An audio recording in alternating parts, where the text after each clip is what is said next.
Mit navn er Christian Thiem Hansen, og jeg står bag virksomheden Wally & Wish, som i år bliver 10 år.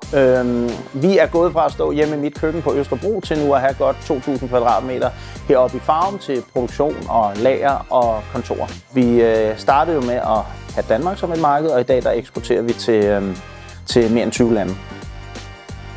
Når man har en vækstrejse, som vi har, skal vi jo finde nogle samarbejdspartnere, der gerne vil med på den rejse. Og der er en af de samarbejdspartnere, som vi har haft helt fra starten og stadig har, er Etiflex, som leverer folier og leverer etiketter til os.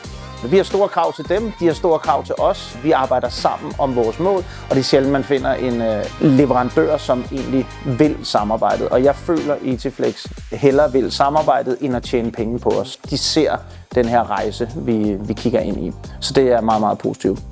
Udvikling af emballager kan vi også nørde ekstremt meget med dem, så når vi har nogle kunder, der vil have guld i deres folie, selvom folien er transparent, fordi man skal kunne se produkterne, så tager de opgaven op. De tager en seriøst, når man kommer over. De er ekstremt fleksible, og det er også vigtigt for sådan en lille virksomhed som os, fordi uden den her fleksibilitet, så kan vi altså ikke få det til at fungere.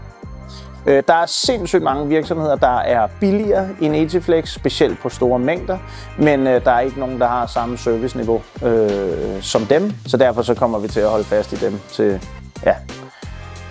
jeg i hvert fald ikke er i virksomheden mere.